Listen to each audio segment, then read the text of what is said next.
Hi and welcome to the Studio Marco Primeau. Today we're going to talk about where to start if you plan to record music, and then we will talk about the orders at which you should invest depending on your activities and expectations. If you already have a recording setup, feel free to skip ahead in the video. I've got something for you as well.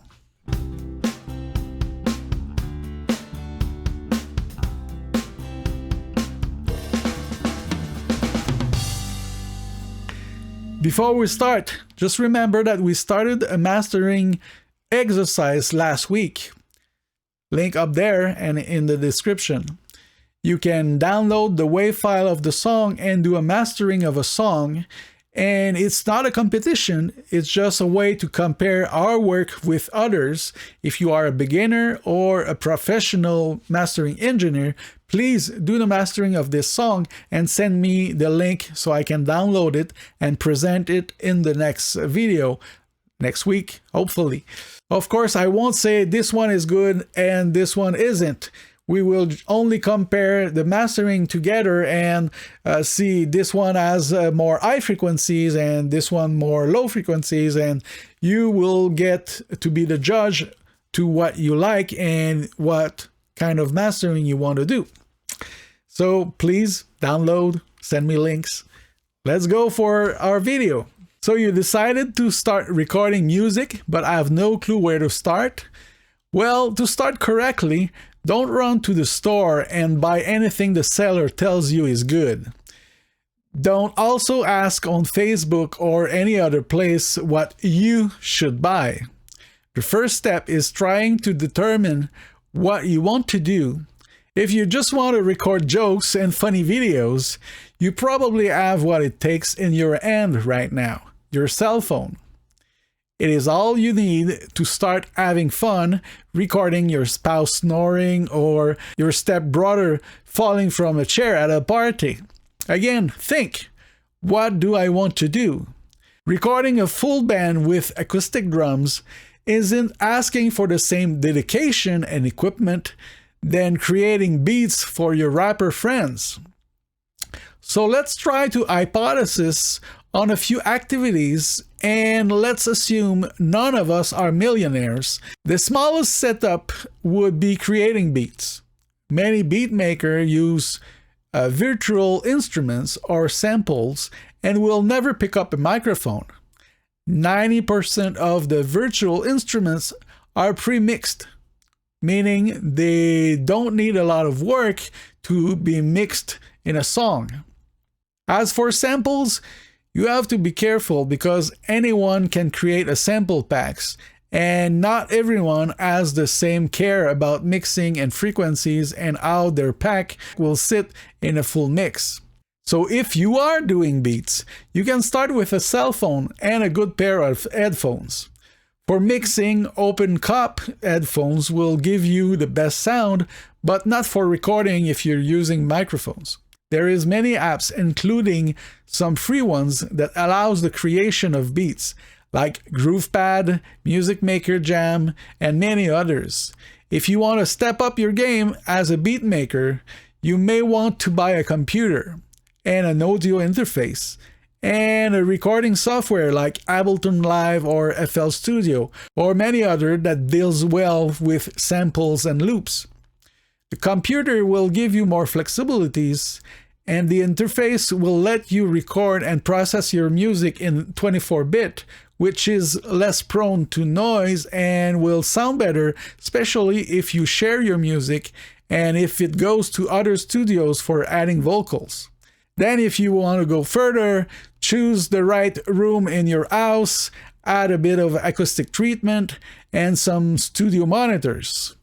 You see, the sense of space and dimensions is a bit different with monitors because a part of the left channel will be heard by the right ear and vice versa.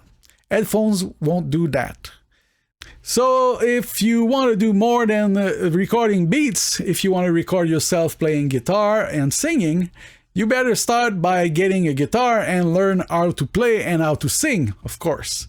If you are confident that you can deliver a good performance, then this too can be recorded with a cell phone.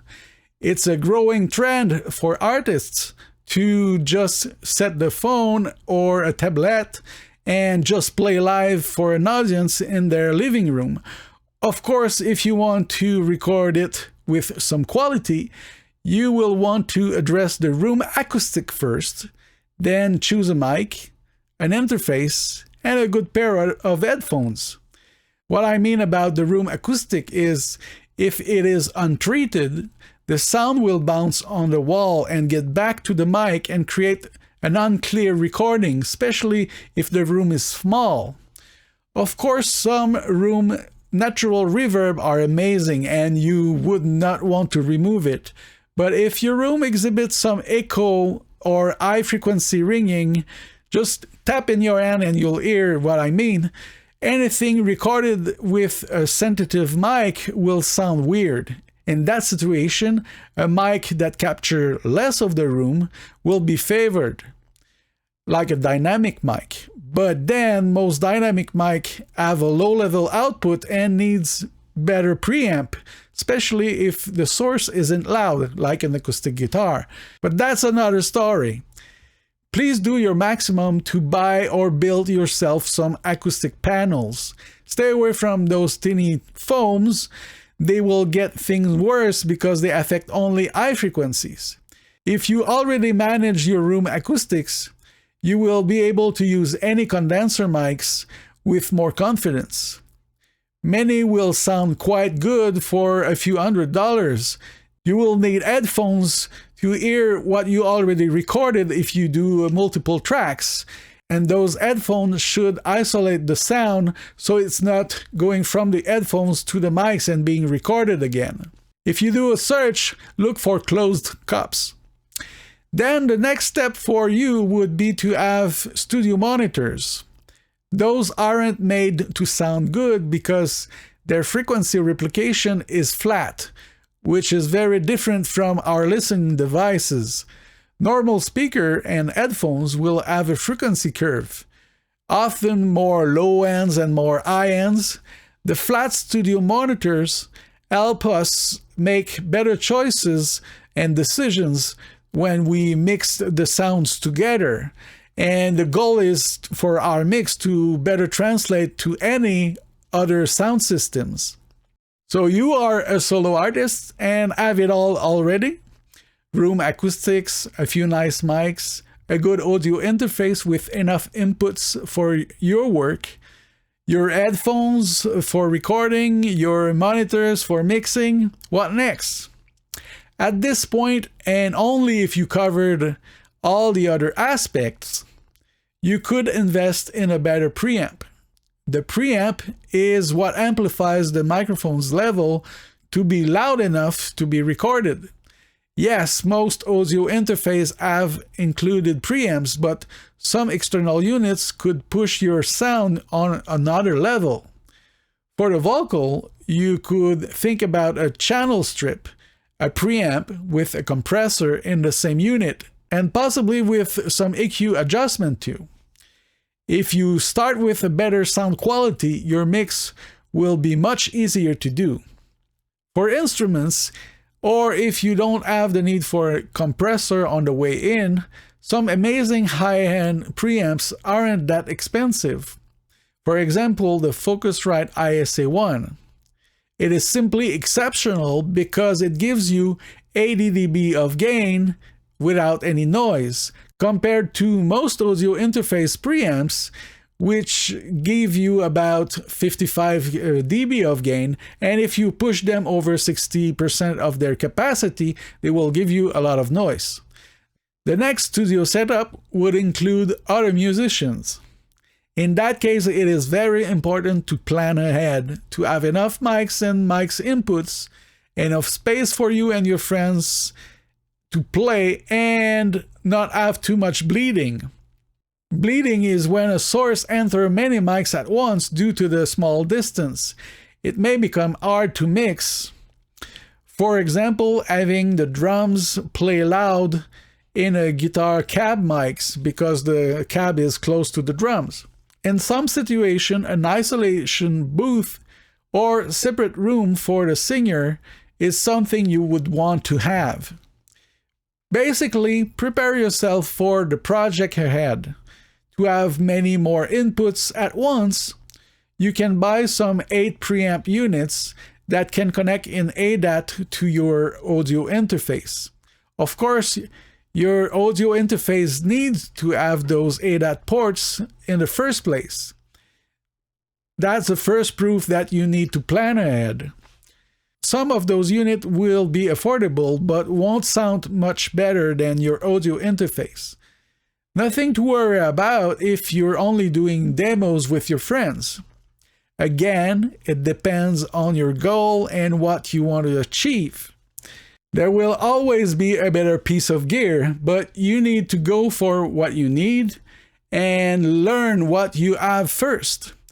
Try to avoid suffering from GAS syndrome, gear acquisition syndrome.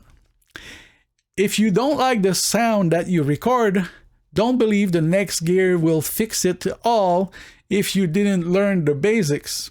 Mic positioning, how to drive your preamps, gain staging, stuff like that. In case you want to sell your services, keep in mind that everybody has been brainwashed thinking that they can sound like a pro at home. If you want people to come to your studio, you better offer something special. In other words, why would they pay you for a job they can do themselves at home?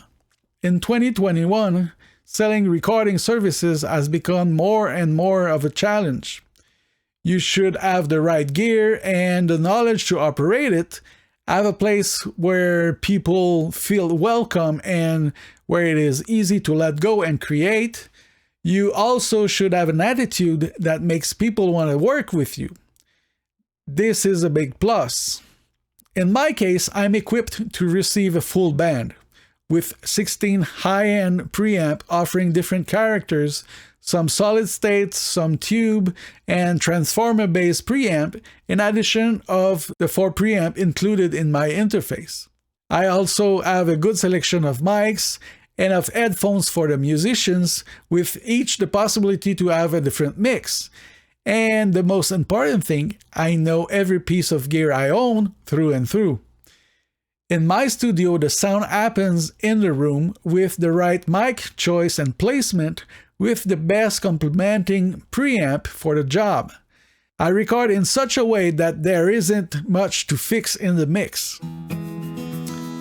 I hope you liked this video. If you did, please click on the like button, consider subscribing, hit the bell to get notifications, put questions and comments below, and of course, share my videos. It's always a great help.